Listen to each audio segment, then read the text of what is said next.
Assalamualaikum warahmatullahi wabarakatuh. Salam sehat untuk kita semua. Semoga kita semua selalu mendapat perlindungan Allah Subhanahu wa Ta'ala ya. Diberikan nikmat sehatul afiat serta dimudahkan segala urusannya. Amin ya Rabbal Alamin. Nah, kesempatan kali ini Mimin akan membagikan satu cerita misteri. Seperti apa ceritanya? Mari kita mulai.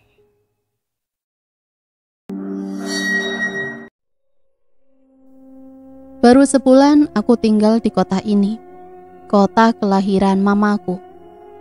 Kota ini sangatlah indah, ditambah kesejukan udaranya yang menambah aku betah untuk tinggal di sini dan memutuskan untuk melanjutkan studiku di sini. Walaupun di kota ini banyak sanak famili dari pihak mama, tapi aku memutuskan untuk hidup mandiri dengan ngekos di dekat kampus. Selain lebih menghemat waktu jika berangkat ke kampus, tapi aku juga ingin merasakan hidup mandiri. Karena selama ini aku selalu hidup dimanja dengan statusku sebagai anak tunggal. Siang ini aku ada tugas perkuliahan dari dosen hukum. Tugas ini mengharuskan aku untuk bekerja sama dengan temanku dalam kelompok yang sudah dibuat sesuai prosedur dari dosen tersebut. Terpaksa aku mesti berangkat ke rumah temanku untuk menghemat biaya. Aku pun berangkat dengan menggunakan kereta api. Sungguh pengalaman baruku, karena aku berangkat sendirian dengan menempuh 2 jam perjalanan. Aku pun sampai di kota tujuan tempat temanku tinggal. Sampai di stasiun, ternyata temanku serta teman-teman lainnya sudah menjemputku. Kami pun bergegas menuju tempat tujuan kami, desa di mana temanku tinggal bersama keluarganya, dan kami akan menginap di sana selama beberapa hari. Dengan naik angkutan kota, dilanjutkan dengan naik ojek desa. Kami pun menuju ke desanya, melewati persawahan. Sejauh mata memandang, disambut dengan pemandangan yang sangat indah. Yang lebih mengesankan lagi, kami melewati area candi. Sungguh pemandangan yang membuat hatiku sangat bahagia. Karena selama ini aku tidak pernah melihat pemandangan seperti ini di kota. Sungguh menakjubkan. Tak lama kami pun sampai. Kedatangan kami disambut dengan hangat oleh keluarga orang tua temanku. Kami pun tak butuh waktu lama untuk bersosialisasi dengan keluarganya yang sangat ramah itu. Setelah makan dengan jamuan sederhana khas kampungnya, siang yang berganti sore dan menuju malam, terasa sangat dingin karena suasana di sini benar-benar di desa. Jadi hanya ada hiburan berupa televisi dan radio saja. Sinyal ponsel pun tidak ada. Benar-benar kehidupan yang damai. Suara jangkrik pun mulai terdengar saat azan Isya terdengar, sayu berkumandang dari kejauhan. Maklum saja, jarak antara satu rumah dengan rumah yang lain cukup jauh, sekitar 5 km. Aku yang sudah mulai ngantuk, mulai masuk ke kamar temanku. Sedangkan teman-temanku, terutama yang laki-laki, tidur di ruang keluarga bersama adik temanku. Semua masih ada di ruang keluarga.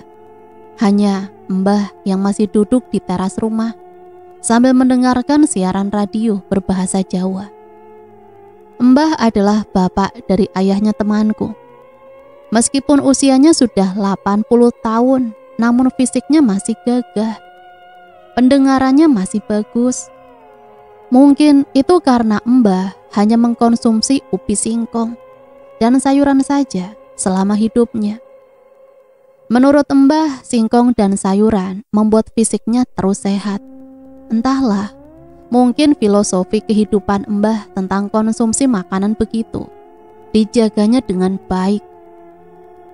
Aku merebahkan tubuhku di kasur kapuk yang sederhana dengan ranjang besi zaman dahulu. Kesannya seperti hidup di zaman dahulu, Kamar yang hanya berukuran kurang lebih 2 kali 2,5 meter. Itu terasa sangat nyaman. Tidak perlu khawatir karena ada kelambu agar tidak digigit nyamuk. Menambah kesan kesederhanaan yang sangat aku sukai. Baru saja aku merebahkan badanku dan memejamkan mataku. Aku mendengar suara-suara, ada suara tangisan. Pertama-tama suara itu terdengar samar-samar, namun lama-kelamaan terdengar jelas. Awalnya kupikir itu suara dari radio Mbah, tapi kok suara ini begitu pilu terdengar. Tolonglah aku kedinginan di sini, aku ingin pulang. Aku membuka mataku, mengerutkan dahiku dan mencoba kembali mendengar suara itu. Tolonglah aku, tolong kembalikan aku pada keluargaku. Suara itu makin jelas terdengar. Aku pun merasa takut karena bukan hanya suara saja, namun ada ketukan dari balik jendela. Suara ketukan makin jelas. Semakin ku dengar, semakin jelas. Aku pun ketakutan dan aku bangkit dari tempat tidur dan berlari keluar kamar. Segenap tenagaku, aku lari keluar kamar tanpa sadar. Mereka yang sedang bersantai di luar kamar saat itu merasa terkejut dengan tingkahku yang seperti orang ketakutan. Astagfirullahaladzim, ada yang ngetuk jendela kamar. Aku takut. Aku langsung mendekap temanku. Aku benar-benar ketakutan saat itu. Siapa yang ngetuk jendela? Mungkin kau bermimpi, ucap salah seorang temanku. Tidak, jawabku masih ketakutan. Aku jelas mendengar ada ketukan di jendela. Sebelumnya ada suara rintihan orang menangis, minta tolong. Sudahlah, sekarang kita tidur. Temanku berusaha menenangkanku dan mengajakku untuk tidur di kamarnya. Sebagai tuan rumah pasti ia tahu sesuatu, tapi tidak mau memberitahukan kepadaku dan teman-teman lainnya. Entahlah, yang pasti malam ini aku tidak bisa tidur dengan nyenyak. Pagi ini jadwal kami untuk pergi ke balai desa, meneruskan tugas dari dosen. Aku dan lainnya sudah rapi, bersiap diri untuk pergi. Karena kebetulan kakak dari temanku adalah aparat desa ini, jadi kami lebih mudah untuk mengaksesnya. Kami pun pergi ke balai desa dengan beriringan naik sepeda motor temanku dan meminjam milik saudaranya juga. Semua sudah disiapkan dengan baik. Saat itu kami hanya berpikir bahwa desa ini adalah tempat menyenangkan. Di balik pemandangan desa yang indah, tapi kenyataannya ada sebuah misteri di desa ini. Dan semua pihak tidak menyadarinya sampai suatu ketika. Lastri, ini kakakku. Ia adalah pegawai desa di sini. Kita akan berkeliling desa dan mencoba bersosialisasi dengan penduduk desa setempat. Temanku mengenalkan kakak iparnya yang bertugas di balai desa. Kami pun sempat mengobrol dengannya, namun tidak berlangsung lama. Kami melanjutkan acara kami dengan berkeliling desa itu, ditemani oleh kakak iparnya, mengenalkan beberapa tempat di desa tersebut. Setelah seharian dengan tugas itu, menjelang petang, kami pulang lagi ke rumah temanku. Waktu sholat maghrib akan tiba, aku baru saja akan pergi ke belakang rumah. Di sana tersedia sebuah sumur dan beberapa kamar mandi yang sengaja dibuat di luar. Tanah pekarangan rumah temanku sangat luas. Maklum saja, temanku itu adalah seorang anak kepala desa. Meskipun ia anak kepala desa, tetapi kehidupan mereka sederhana. Rumah yang sederhana dengan pekarangan yang luas. Keluarganya pun termasuk keluarga yang sangat disegani di desa ini. Tapi semuanya tetap membuat pribadi temanku tetap sederhana. Kesederhanaan yang membuatku inspiratif dan salut kepadanya. Baru saja aku akan pergi mengambil wudhu, lihat sepintas bayangan seorang laki-laki di pekarangan belakang. Aku yang kaget sekaligus penasaran, mencoba mengejar bayangan itu. Bayangan itu sangat cepat, melesat lalu menghilang dari balik pepohonan bambu dekat pekarangan itu. Aku tak mampu melanjutkan langkahku. Langkahku terhenti dengan suara temanku yang memanggilku untuk kembali ke rumah dan melaksanakan sholat maghrib bersama yang lain. Saat sholat maghrib telah selesai dilaksanakan, kami semua menikmati makan malam sederhana bersama keluarga temanku. Tentu saja dengan menu sederhana yang nikmat karena dibuat dengan hasil kebun sendiri. Maklum, setiap orang di desa ini adalah petani padi dan berkebun juga. Jadi untuk konsumsi sayuran dan buah-buahan cukup mengambilnya dari hasil kebun sendiri. Usai makan malam, kami semua mulai melanjutkan tugas. Sebagian masih mengetik laporan di laptopnya, sebagian masih berdiskusi. Sedangkan aku yang sudah mengantuk tidak dapat melanjutkan tugas bersama mereka. Aku berpamitan terlebih dahulu untuk tidur lebih cepat. Aku pun masuk ke kamar, merebahkan tubuhku yang terasa lelah. Sungguh, hari ini aku merasa sangat lelah. Hanya saja masih sedikit terpikirkan dengan bayangan di pekarangan belakang rumah tadi. Siapakah dia? Lalu kemana perginya? Tempat apa ini? Sepertinya aku pernah ke sini. Aku melangkahkan kakiku perlahan di atas rerumputan. Aku seolah berada di sebuah tempat asing, namun seperti pernah singgah di sini. Aneh, pikirku. Aku tetap melangkahkan kakiku yang entah bertujuan kemana. Tiba-tiba ada seorang anak perempuan melintas berjalan di depanku. Umurnya sekitar 10 tahun. Rambutnya panjang dan memakai baju sekolah dasar. Aku pun heran, mana ada anak sekolah malam-malam begini. Tanpa pikir panjang, aku mengikutinya. Anak itu tetap berjalan membelakangiku. Aku yang tidak menaruh curiga apapun, hanya mengikutinya dari belakang. Saat aku terus mengikutinya, langkahnya berhenti tepat di sebuah tempat yang agak gelap. Bisa dikatakan hanya ada cahaya dari sinar bulan saja. Tempat ini menjadi sedikit gelap karena sekitarnya adalah pepohonan bambu. Siapa kamu, Dek? Apa yang kamu lakukan di sini malam hari? Tanyaku padanya.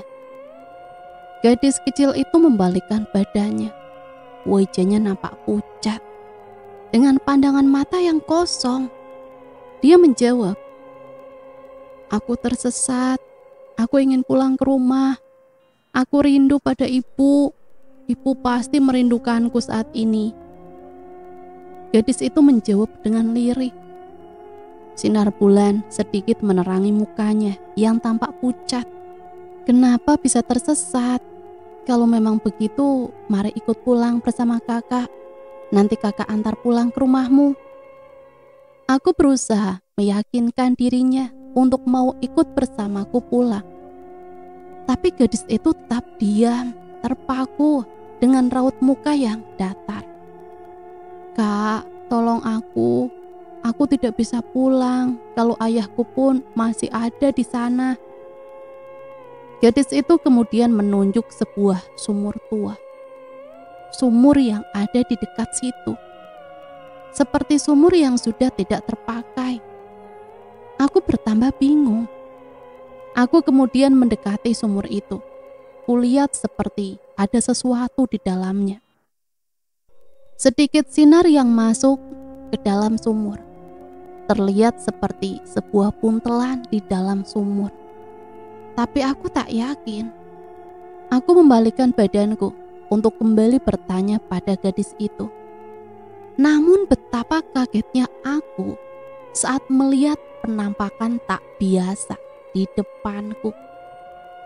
Gadis kecil itu tidak seperti yang barusan kulihat. Wajahnya sangat mengerikan. Benar-benar mengerikan. Tubuhnya yang berbalut baju seragam itu terlihat sobek-sobek. Mukanya penuh luka dan mengalirkan darah. Dan yang lebih menakutkan untukku adalah ketika ia kemudian berkata, "Kak, tolonglah aku juga ayahku. Kami ingin pulang ke rumah. Aku kedinginan, Kak. Aku rindu ibu. Tolong aku." Saat aku akan menjawab, tiba-tiba aku dikejutkan dengan sesuatu yang menyeramkan. Gadis itu yang berdiri di hadapanku memegang kepalanya. Lalu kepala itu terputus dan banyak sekali darah. Darah mengucur deras. Aku menjerit-jerit, terus menjerit, berharap itu hanyalah mimpi. Dan akhirnya, astagfirullahaladzim, ternyata aku hanya bermimpi. Lelahku seharian ini membuatku tertidur lebih awal dari teman-temanku, membuatku bermimpi buruk. Tapi kenapa mimpi ini seperti nyata? Tempat ini seperti tidak asing bagiku. Aku seperti mengalami deja vu. Kulihat jam dinding kamar baru menunjukkan pukul 9 malam. Ternyata aku baru saja terlelap. Kukira aku sudah tidur cukup lama. Ternyata tidak demikian. Syukurlah, semua hanya mimpi. Namun aku berpikir, apakah mimpi ini hanya sebuah bunga tidur? Ataukah memang ada sesuatu yang aneh di sini? Aku pun melanjutkan tidurku. Aku seperti tersirap dengan rasa lelahku. Ditambah cuaca yang dingin di desa ini. Esok harinya aku bersama teman-temanku melanjutkan kembali tugas kami. Berharap tugas kami dapat diselesaikan dengan segera. Saat kami sedang berkumpul di teras rumah bersiap akan berangkat, tiba-tiba datang seorang lelaki setengah baya dan dengan tergesa turun dari sepedanya. "Assalamualaikum, bapaknya ada?" Bapak itu menghampiri kami dan langsung bertanya pada temanku. "Waalaikumsalam. Oh iya ada, sebentar ya Pak, saya panggilkan." Temanku mempersilahkan bapak tersebut untuk duduk. Lalu ia masuk memanggil bapaknya. Setelah bapaknya keluar, mereka pun masuk ke dalam rumah. Entah apa yang mereka perbincangkan, seperti hal yang penting. Kami pun meninggalkan kedua bapak itu dan berpamitan untuk pergi melanjutkan tugas kami. Di perjalanan aku sempat bertanya pada temanku, siapa gerangan bapak itu? Sepertinya penduduk sini. Temanku menjawab bahwa ia memang penduduk sini dan datang kemari karena ada keperluan penting dengan bapaknya. Perihal kasus hilangnya Dr. Suhendra, juga anak perempuannya yang hingga kini masih diselidiki pihak yang berwajib. Karena mereka diindikasi hilang sesaat setelah Dr. Suhendra terlibat masalah perselingkuhan istrinya yang diketahui selingkuh dengan salah satu staf aparat desa. Kabar yang terdengar kala itu Dr. Suhendra memergoki sang istri yang berselingkuh dengan staf desa di rumah dinasnya yang terletak di ujung kampung ini. Semenjak keributan itu, setelah beberapa hari dikabarkan bahwa Dr. Suhendra menghilang bersama anak perempuannya. Anak perempuan tunggalnya yang berusia sekitar 10 tahun. Aku tersentak mendengar cerita temanku ini. Seperti ada rasa keingintahuanku yang besar di hatiku untuk mendengar cerita ini. Dan di perjalanan kami ini, kami melihat juga ada beberapa mobil polisi yang masuk ke arah jalan rumah temanku. Mungkin akan menemui bapaknya perihal kasus yang masih misteri ini. Lanjut malam ketiga, kami menginap di rumah temanku.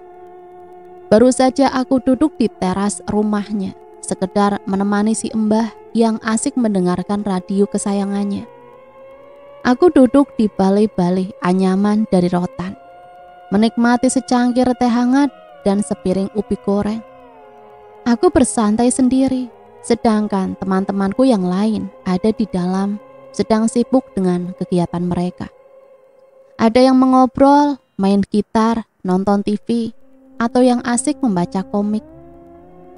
Saat aku sedang menikmati salah satu ubi goreng, tiba-tiba saja aku melihat sekelebat bayangan anak kecil yang berlari ke arah halaman belakang rumah. Aku penasaran. Aku coba berdiri, beranjak mencoba mengikuti bayangan itu. Aku tidak lagi menggubris si Mbah yang asik mendengarkan radionya. Mbah juga tidak menghiraukan aku yang berlari ke arah pekarangan belakang rumah untuk mengejar bayangan tadi. Aku pun melangkah ke arah pekarangan belakang dengan rasa sedikit takut, tapi penasaran. Aku mendekati dinding belakang rumah. Di situ ada tergantung senter yang memang disediakan jika ingin menggunakannya saat malam. Aku pun mengambil senter itu, menyalakannya dan mulai berjalan menyusuri pekarangan belakang. Nah, setelah melewati sumur dan toilet yang ada, aku terus saja melangkah ke arah belakang. Aku melihat bayangan anak perempuan itu lagi. Bayangan yang mirip di mimpiku. Aku membatin dalam hatiku. Apakah aku mengalami deja vu? Atau ini benar-benar nyata? Aku yang seperti tertarik untuk mengikuti bayangan ini terus saja berjalan. Tiba saat aku sampai di rimbunya kebun yang dipenuhi pepohonan bambu. Tempat yang sama persis dengan di mimpiku. Lalu siapa bayangan ini? Belum terjawab pertanyaanku dalam hati. Bayangan ini muncul jelas di hadapanku. Dengan wujud anak kecil berseragam sekolah. Namun bersimbah darah. Mukanya yang penuh luka. Menangis pilu. Aku pun memberanikan diri bertanya kepadanya. Dek, kamu siapa? Sepertinya kakak pernah melihatmu dalam mimpi kakak. Apakah kamu anak yang sama? Aku mendekatinya. Dengan sedikit ada rasa takut saat itu. Aku Nadia, aku ingin pulang kak. Tapi aku gak bisa meninggalkan ayahku sendirian di sana. Ia menjawab pertanyaanku sambil menunjuk ke sebuah tempat yang tak jauh dari ia berdiri. Di dalam sana kak, ayahku ada di dalam sana. Ia kembali menunjuk ke arah tempat itu. Aku pun menoleh dan penasaran dengan tempat yang ditunjukkannya sebagai tempat ayahnya berada. Aku pun melangkah ke tempat yang ditunjuknya. Aku pun menemukan sebuah sumur tua. Sumur itu sepertinya tidak digunakan lagi. Sumur itu pun ditutupi oleh tumpukan kayu dan tumpukan bambu-bambu kering. Seperti ada sesuatu yang aku rasakan aneh di sini. Namun tiba-tiba saja, Lastri, Lastri, kamu di mana? Ayo pulang. Terdengar suara mereka. Teman-temanku memanggilku. Astaga, ternyata mereka khawatir padaku. Mereka mencariku. Bergegas aku meninggalkan tempat itu. Tak kupedulikan lagi anak perempuan itu. Ia hanya berdiri terpaku saat aku melewatinya dengan langkahku yang terburu. Kulihat sinar-sinar senter yang mengarah ke tempatku. Aku yakin mereka bingung mencariku. Aku di sini. Aku berteriak sambil terus melangkah ke arah mereka. Ya Allah Lastri, kamu kemana aja? Kami bingung mencarimu. Kata si Mbah tadi kamu ke arah pekarangan belakang. Sebenarnya apa yang kamu lakukan di sini? Akan kuceritakan nanti setelah kita di rumah. Ayo kita pulang, hari sudah malam. Jawabku sembari menarik tangan temanku. Aku sempat menoleh saat itu. Kulihat gadis kecil itu berdiri di balik pohon sambil memperhatikan kami. Aku pun pulang bersama teman-temanku. Sesampainya di rumah, Ibu Sarti, yaitu ibu dari temanku, menghampiri kami sembari memberikan segelas teh hangat kepadaku. Kamu ini dari mana? Sudah malam, nanti kamu tersesat. Di sini wilayahnya masih banyak pohon lebat dan masih bisa dibilang angker. Aku tadi ke belakang rumah, Bu, sebab aku tadi ngejar sesuatu. Sesuatu? Teman-temanku serentak menjawab. Iya, sesuatu bayangan aneh. Bayangan yang sebelumnya sudah pernah kutemui dalam mimpiku. Entah siapa dia, namun ia seperti meminta tolong padaku. Aku memberikan penjelasan pada mereka. Maksudmu siapa, Nak? Tanya Bu Sarti. Seorang gadis kecil, Bu, memakai seragam sekolah. Namun dia terluka dan ia katakan kalau ingin pulang, tapi ayahnya masih belum bisa ikut pulang karena masih di dalam sana. Maksud sana adalah tempat yang ia tunjukkan padaku, tempat yang ada sumur tuanya. Sumur tua? Bu Sarti terheran dengan penjelasanku. Bu Sarti sesaat terdiam, tanpa mengatakan apapun. Ia lalu berkata pada anaknya, yang tak lain adalah temanku. Retno, coba susul bapakmu di rumahnya Pak Darto. Bapak sedang di sana sekarang. Bu Sarti menyuruh temanku, Retno, untuk pergi menyusul bapaknya yang ada di rumah salah satu warga desa. Baik, Bu. Retno pun bergegas pergi, beranjak dari duduknya, kemudian pergi naik sepeda motor menyusul bapaknya. Gelapnya malam sudah terbiasa olehnya. Tanpa rasa takut, meskipun jarak antara rumahnya dengan rumah Pak Darto cukup jauh. Selang beberapa waktu saat kami masih membahas tentang apa yang baru saja kulihat, datanglah Retno dengan bapaknya. Kemudian bapaknya menghampiri kami.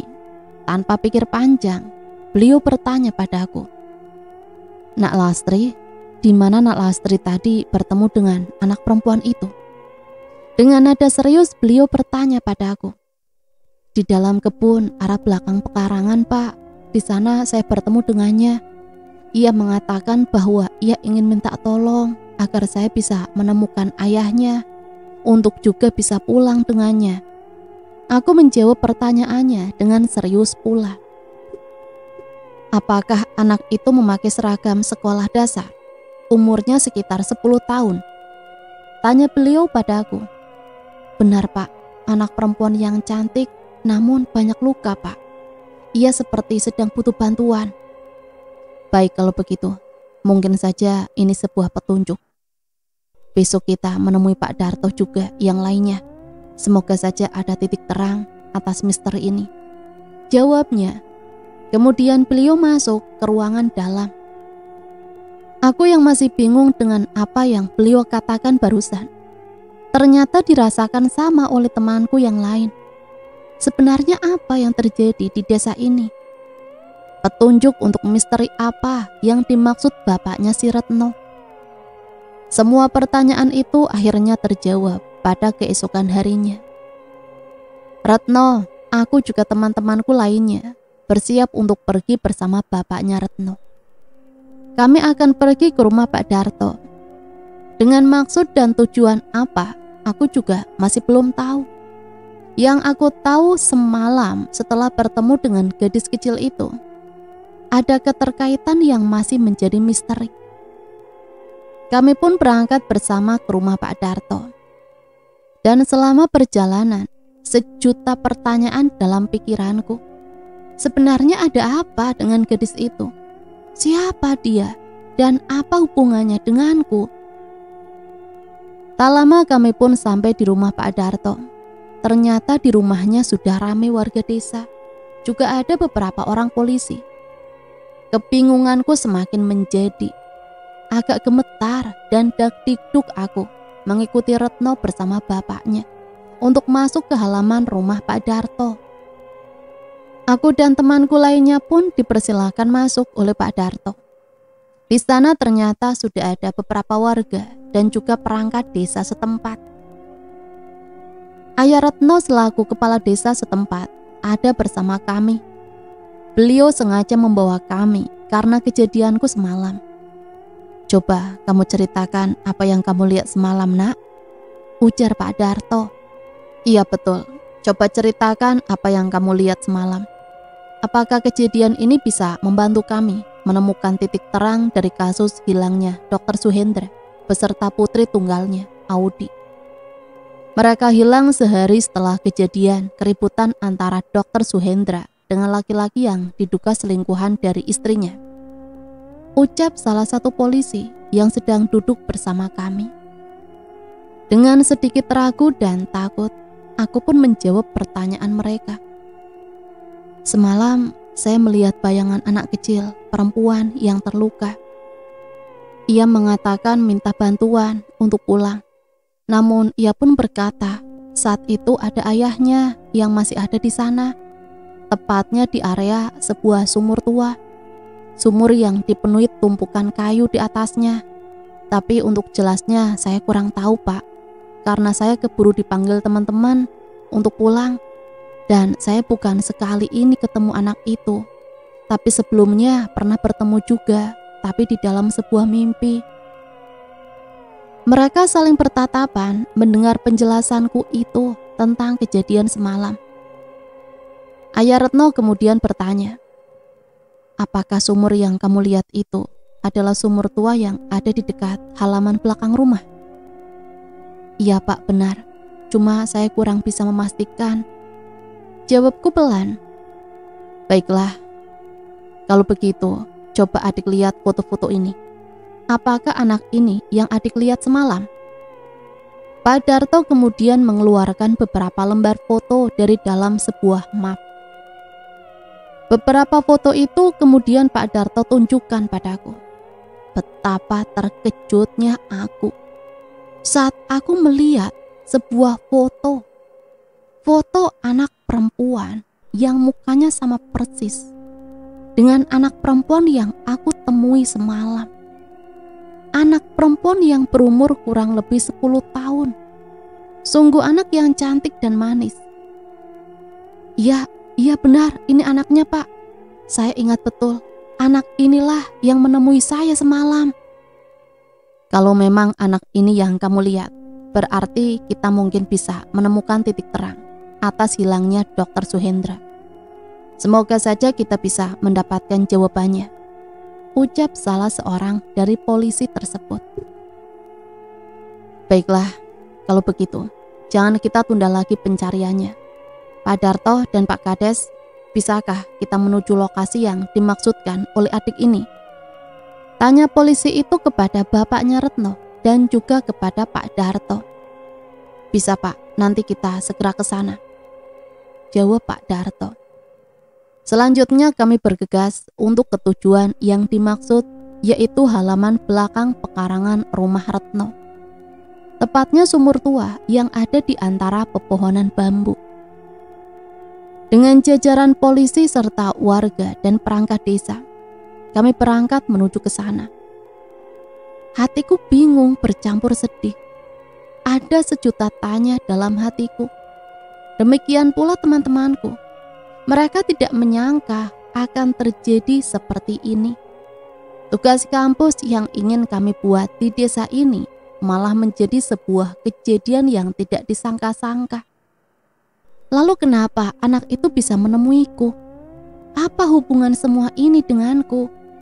Dan apa yang terjadi pada mereka sebenarnya? Semua terjawab saat kami sudah sampai di tempat yang kumaksud. Dengan sedikit gemetar dan hati yang bingung, aku coba menguatkan langkahku. Polisi yang sampai juga di lokasi segera melakukan tugas mereka. Ayo Lastri, tunjukkan di mana lokasi tempat kamu bertemu anak itu, ucap salah seorang polisi tersebut. Di sana Pak, seingat saya di dekat sini tempatnya. Aku berjalan memasuki pekarangan belakang rumah Retno dan berjalan melangkah seperti semalam saat aku mengejar bayangan anak itu. Melangkah terus masuk ke dalam pepohonan bambu yang cukup lebat. Akhirnya aku melihat sumur tua itu. Sumur tua yang aku lihat semalam. Ini dia Pak sumurnya. Sumur tua yang saya lihat semalam, ucapku sedikit bersemangat. Benar Pak, ini sumurnya. Sumur ini sudah lama tidak terpakai dan hanya jadi tempat untuk pembuangan ranting-ranting pohon kering atau pohon-pohon bambu kering. Bapaknya Retno coba menjelaskan kepada para polisi itu. Ayo, semuanya coba kita telusuri area ini. Mungkin kita bisa menemukan jejak Dr. Suhendra dan anaknya, ucap salah seorang polisi kepada rekan-rekannya. Mereka bersiap menyusuri area itu, sedangkan kami berdiri dan beberapa teman laki-laki kami, juga warga desa, ikut menyusuri tempat ini. Sampai saat mereka mencoba mengangkat sampah-sampah, pepohonan, dan ranting pohon yang ada di atas sumur. Mereka pun berteriak-teriak. Ada bau dari arah dalam sumur. Coba disentri dulu, siapa tahu sesuatu dari dalam sana, ucap salah seorang dari mereka berteriak. Buru-buru mereka dan polisi lainnya mendekati sumur itu, dan ternyata yang ditakutkan benarlah terjadi. Ayo semua, lekas turunkan tim untuk pantau ke dalam sumur. Salah satu dari polisi itu menyerukan kepada anggotanya yang lain. Suasana makin menakutkan saat salah seorang kembali berteriak. Sepertinya ada jejak mayat di sini, lekas turun ke dalam. Gemparlah semua yang ada di sana saat itu. Ternyata di dalam sumur terdapat bau menyengat tadi adalah sesuatu yang dicurigai sebagai mayat. Entah mayat Dr. Suhendra atau hanya bangkai hewan. Yang jelas semua yang ada di situ kemudian sibuk dan fokus dengan isi dalam sumur tersebut. Tak lama kemudian semua sudah dipersiapkan. Beberapa orang yang ditugaskan untuk masuk ke dalam sumur dan beberapa orang bersiap di bibir sumur. Ternyata sumur tua itu lumayan dalam, ada di kedalaman kurang lebih 12 meter. Beberapa orang turun menggunakan tali derek dengan perlengkapan yang sangat disiapkan. Turunlah mereka ke dasar sumur. Tak lama terdengar suara teriakan dari dalam sumur. Naik, naik, target sudah didapatkan. Lalu ditariklah oleh orang-orang yang berada di bibir sumur tersebut. Saat ada sesuatu yang dinaikkan, betapa terkejutnya kami semua. Allahu Akbar, astagfirullahaladzim, astagfirullahaladzim. Ternyata mayat yang sudah sangat membusuk, namun masih lengkap menggunakan pakaian. Tapi yang lebih mengejutkan adalah bahwa ternyata mayat yang diangkat itu tidak hanya satu, melainkan dua. Setelah mayat pertama, yaitu mayat yang dicurigai sebagai mayat Dr. Suhendra, kemudian ditariklah lagi mayat yang kedua. Tapi mayat siapakah itu? Tidak pernah ada yang menyangka ternyata mayat yang kedua adalah mayat seorang anak perempuan, masih lengkap menggunakan pakaian seragam sekolah dasar. Astagfirullahaladzim, astagfirullahaladzim, teriak warga yang melihat pemandangan pilu pengangkatan mayat dari dalam sumur tersebut. Namun yang lebih memilukan lagi adalah ketika mayat anak perempuan itu tidak diangkat secara utuh lagi. Kepalanya ternyata sudah memisah dari tubuhnya. Anggota tim SAR yang turun ke dalam sumur menemukan kepala anak itu terpisah dari badannya. Sepertinya anak itu dibunuh lalu dimasukkan ke dalam sumur tua itu. Lalu yang jadi pertanyaan semua warga adalah siapa yang tega membunuhnya dengan cara yang kejam? Dan siapa yang melakukannya? Lalu apa yang terjadi dengan Dr. Suhendra? Apakah ia juga dibunuh sama seperti anaknya? Semua belum terjawab karena pihak berwajib mulai melakukan penyidikan atas penemuan jenazah Dr. Suhendra dan putrinya yang sempat menjadi misteri di desa ini untuk beberapa saat. Warga masih tidak percaya akan yang terjadi. Desa menjadi sangat gempar karena kejadian ini. Banyak spekulasi yang kemudian timbul di pikiran para warga desa. TKP sumur tua itu kemudian dipasang garis polisi. TKP pun kemudian ramai akan warga yang berdatangan untuk melihat lokasi kejadian penemuan mayat itu.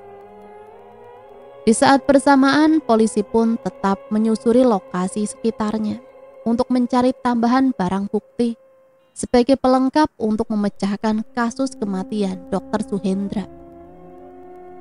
Kami yang saat itu pulang dengan 1000 pertanyaan di dalam benak kami atas kejadian yang sangat mengerikan itu. Akhirnya menyelesaikan tugas kuliah. Seminggu lebih aku dan teman-temanku menginap di rumah Retno.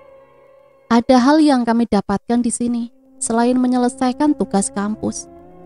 Kasus pembunuhan Dr. Suhendra yang saat ini masih dalam penyidikan terpaksa sedikit mengantarkan aku pada kesaksian. Bukan karena kesaksian atas pembunuhan itu, tapi kesaksian atas petunjuk ditemukannya jenazah Dr. Suhendra dan anaknya. Setelah ditemukan jenazah mereka di dalam sumur, aku tidak pernah lagi mimpi bertemu dengan anak itu atau bertemu dengan bayangannya lagi. Seminggu setelah kepulanganku dari desa Retno dan aku yang sempat dipanggil pihak penyidik kasus Dr. Suhendra, aku masih merasa janggal akan kejadian itu. Kejadian aneh yang mengantarkanku untuk memberikan lokasi tempat sumur tua itu. Mungkin semua hanya kebetulan saja. Mungkin memang sudah garis dari Sang Pencipta akan semua kejadian yang aku dapatkan selama beberapa hari di desa Retno. Namun pertanyaan itu akhirnya terjawab juga. "Lastri, ada telepon untukmu." "Iya, Mbak." Aku segera bergegas lari keluar kamar kosku untuk menerima telepon di ruang tunggu kosanku. "Halo, selamat sore." "Iya, selamat sore. Dengan siapa ya, Mbak?" tanyaku dengan penelpon itu. "Ini dari keluarga mendiang Dr. Suhendra, Mbak." "Mbak, bisakah besok datang untuk menghadiri pemakaman Dr. Suhendra? Karena semua teman-teman Mbak juga sudah kami undang untuk acara pemakaman besok. Ada hal penting yang akan kami sampaikan kepada Mbak dan teman-teman." "Baiklah Bu, saya akan datang ke sana besok." "Baiklah Mbak, nanti saya akan berikan alamat tempat pemakamannya. Mohon datang besok pagi ya Mbak." "Baiklah Bu, terima kasih ya Mbak." Ternyata yang menelpon adalah sanak keluarga Dr. Suhendra yang mengundangku untuk datang ke pemakamannya besok.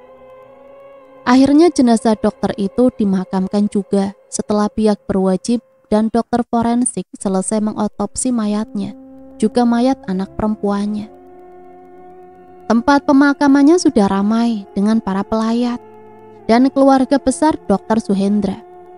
Pihak sekolah dan teman-teman dari putrinya sangat ramai saat itu. Ditambah ada beberapa media lokal juga yang berada di sana. Maklum saja, kasus ini sempat menjadi perbincangan publik saat itu. Kasus menghilangnya Dr. Suhendra dan anak perempuannya yang di awal dinyatakan sebagai kasus pembunuhan. Dan istri dari mendiang Dr. Suhendra sempat ditangkap polisi karena dicurigai sebagai pelaku pembunuhan. Kemudian dilepaskan, namun masih diharuskan wajib lapor. Sang istri tidak dianggap sebagai pelaku karena ternyata Dr. Suhendra tidak mati dibunuh oleh siapapun. Saat aku berdiri di antara keramaian para pelayat serta teman-temanku, terlihat ada seorang perempuan cantik menghampiriku. "Maaf, Anda Lastri bukan?" tanya perempuan itu dengan nada suara yang lembut. "Benar Bu, saya Lastri." "Perkenalkan, saya Karmila. Saya istri dari mendiang Dr. Suhendra," ucap perempuan cantik itu sambil menyodorkan tangannya untuk bersalaman denganku. "Iya Bu, maaf, saya baru tahu kalau Anda ini istri dari Dr. Suhendra," ucapku pelan. "Benar, saya istrinya. Bisakah kita duduk dulu di sana sembari menunggu kedatangan keluarga yang lain? Karena pemakaman ini akan dihadiri semua pihak, terutama pihak kepolisian, juga pihak keluarga besar kami berdua. Setelah apa yang terjadi dan sempat membawa saya menjadi tersangka, juga gencarnya kabar saya yang berselingkuh, semua akan dijelaskan dalam acara pemakaman ini, agar pihak media juga tahu kalau kasus ini sudah menemukan titik terangnya. Terutama titik terang menjawab atas siapa pembunuh anak saya." Perempuan itu mengusap matanya yang basah dengan air mata. Maklum saja, karena ia baru saja kehilangan suami serta anak perempuan satu-satunya. Apalagi kematian anaknya cukup tragis, mengingat keadaan mayatnya saat ditemukan di dalam sumur itu. Aku menghela nafasku saat perempuan itu mengajakku duduk di bawah tenda yang disiapkan untuk acara pemakaman ini. Ramainya yang hadir seakan memperlihatkan bahwa kasus kematian Dr. Suhendra sudah menyita banyak waktu dari semua pihak. Namun aku penasaran, apakah sebenarnya yang terjadi pada kasus ini? Siapa pembunuh Dr. Hendra dan anak perempuannya itu? Bu Karmila lalu naik ke atas podium yang disediakan di depan para pelayat. Podium yang terletak di depan tenda para tamu dan pelayat. Bu Karmila mewakili keluarga besar dari Dr. Suhendra menjelaskan semuanya. "Assalamualaikum warahmatullahi wabarakatuh. Perkenalkan, saya adalah Karmila. Saya adalah istri dari mendiang dari Dr. Suhendra. Saya berbicara di podium ini mewakili keluarga besar dari Dr. Suhendra dan juga dari keluarga besar saya. Saya akan menjelaskan bahwa saya sudah dibebaskan dari tuduhan sebagai pelaku dari kasus kematian mendiang suami saya.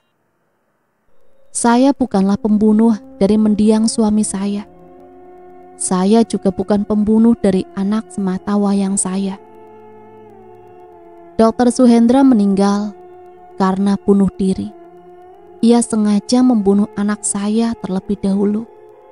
Baru setelah itu, ia menghabisi nyawanya sendiri dengan cara meminum obat-obat kimia yang dimilikinya. Lalu setelah ia membunuh anak saya dan mencemplungkan mayat anak saya di sebuah sumur tua. Setelah ia meminum obat-obatan kimia itu, ia pun menjeburkan dirinya sendiri ke dalam sumur itu. Tapi ia tidak sendiri. Perbuatannya dibantu oleh sopir kami, yaitu Pak Arso. Pak Arso yang membantunya melakukan pembunuhan atas anak saya. Dan motif Pak Arso yang membantunya sedang diselidiki pihak berwajib. Masalah keributan yang senter terdengar bahwa saya ada perselingkuhan itu tidaklah benar. Saya dan suami saya memang bertengkar hebat hari itu. Semuanya karena masalah perceraian kami. Suami saya tidak mau hak asuh jatuh ke tangan saya. Jika pihak pengadilan mengetahui alasan utama kenapa saya dan Dr. Suhendra berpisah. Sebenarnya ini aib dalam keluarga kami. Tapi kasus ini sudah terlanjur mencuat di publik. Untuk itu, saya dan keluarga besar kami mengucapkan beribu maaf atas ketidaknyamanan yang terjadi. Pada pihak rumah sakit tempat suami saya bekerja, saya mohon maaf, dan untuk teman, kolega, dan lainnya, saya mohon maaf yang sebesar-besarnya. Untuk itu saya akhiri dengan wassalamualaikum warahmatullahi wabarakatuh. Bu Karmila meninggalkan podium, kemudian duduk di antara keluarga besarnya. Beberapa pihak keluarga mencoba mengusap pundaknya, memberikan support mereka. Tak lama acara pemakaman itu dimulai. Liang lahat yang disiapkan berdampingan antara makam Dr. Suhendra dan makam Naura Audi, putri tunggalnya. Setelah peti mereka dimasukkan ke liang lahat, dilakukan prosesi pemakaman. Akhirnya acara pemakaman itu selesai.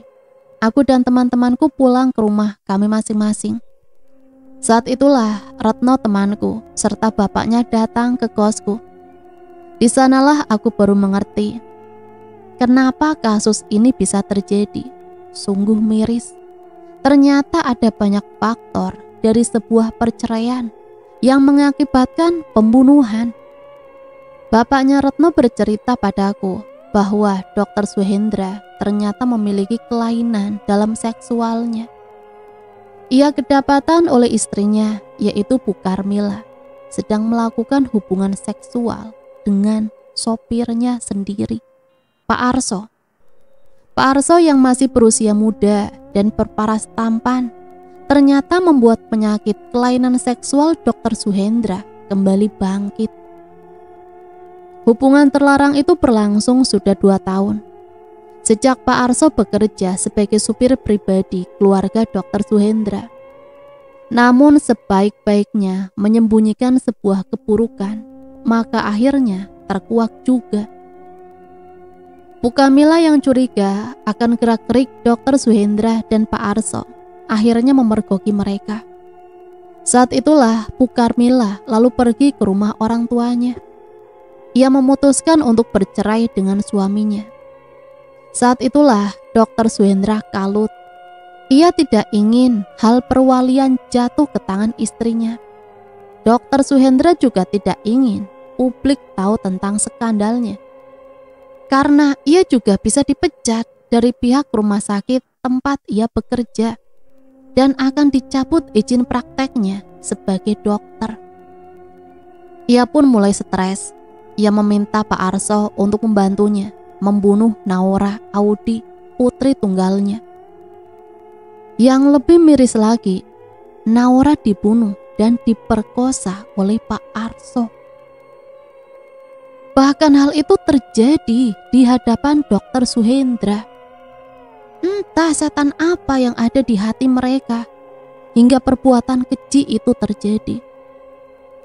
Setelah diperkosa dan dibunuh, Naura kemudian dimutilasi. Kepalanya terpisah dari tubuhnya. Kepalanya dimasukkan ke dalam sumur tua. Lalu tubuhnya. Tak lama Dr. Suhendra yang sudah seperti orang kesetanan meminum obat-obatan kimia yang dimilikinya. Ia pun menjeburkan dirinya ke dalam sumur tua itu. Setelah itu Pak Arso menutup sumur tua itu dengan tumpukan ranting-ranting pohon bambu yang telah kering, hingga terkesan bahwa sumur itu memang sudah tidak terpakai lagi. Sungguh benar-benar sadis dan cukup tragis. Kehidupan yang terlihat baik ternyata menyimpan suatu skandal besar. Dr. Suhendra yang memiliki segalanya, karir yang cemerlang, istri dan anak yang cantik, langsung lenyap dengan penyakit seks yang dideritanya. Saat ini Pak Arso jadi tahanan pihak berwajib. Ia dituduh sebagai pembunuh dan pemerkosa Naura. Dan dia dituduh dengan pasal pembunuhan berencana. Sejak itu aku tidak pernah lagi mau datang ke desa Retno. Aku merasa ngeri dengan kejadian itu. Meski bayangan anak perempuan itu tak pernah lagi ada dalam hidupku. Satu hal yang kupelajari, bahwa kehidupan yang terlihat bahagia tidak selamanya terlihat indah. Karena tonggak dari sebuah kebahagiaan adalah cara bersyukur serta kuatnya iman. Dan cerita selesai sampai di sini. Semoga cerita ini bisa menemani hari-hari teman-teman semua ya. Dan semoga ada pembelajaran yang bisa kita ambil dari cerita ini. Ambil sisi positif dan buang jauh-jauh hal negatifnya. Sampai di sini Mimin pamit undur diri, mohon maaf apabila banyak salah kata. Sampai berjumpa kembali di cerita-cerita misteri selanjutnya. Matur nuwun, wassalamualaikum warahmatullahi wabarakatuh.